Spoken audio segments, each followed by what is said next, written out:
Welcome, dear friend.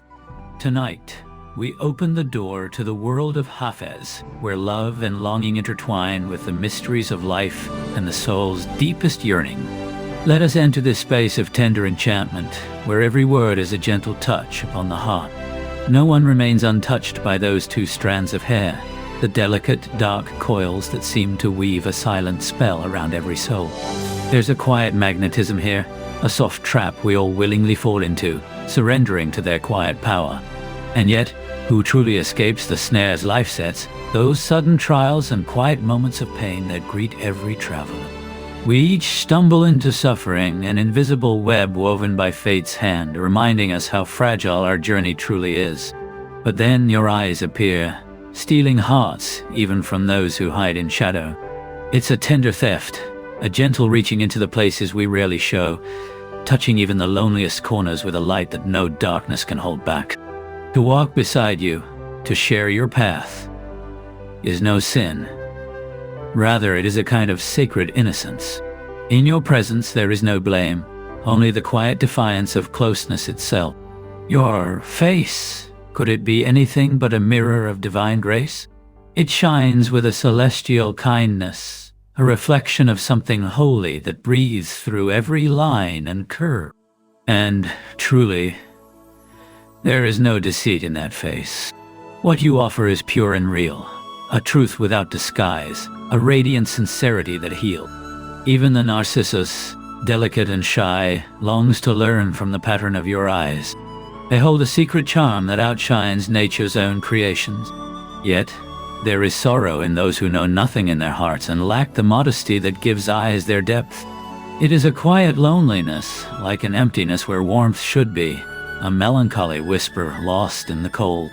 For God's sake, do not twist those locks, those beautiful strands, for us who find hope and solace in their presence.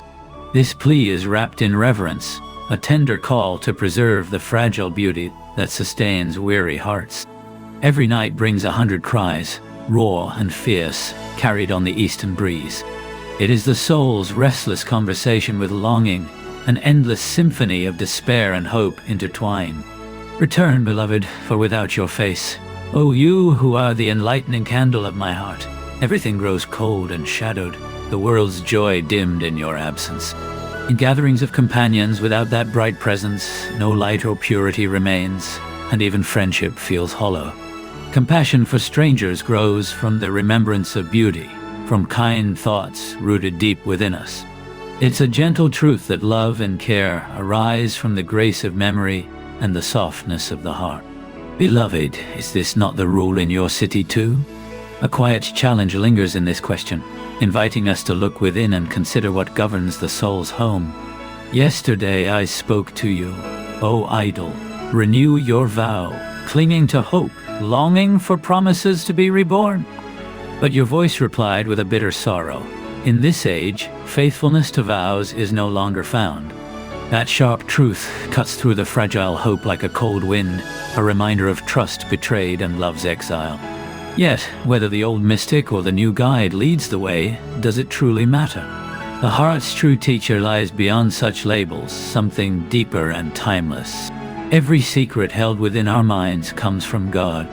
It is a sacred gift, a holy whisper that every mystery is divine in origin. And what does the lover do if not bear the burden of blame?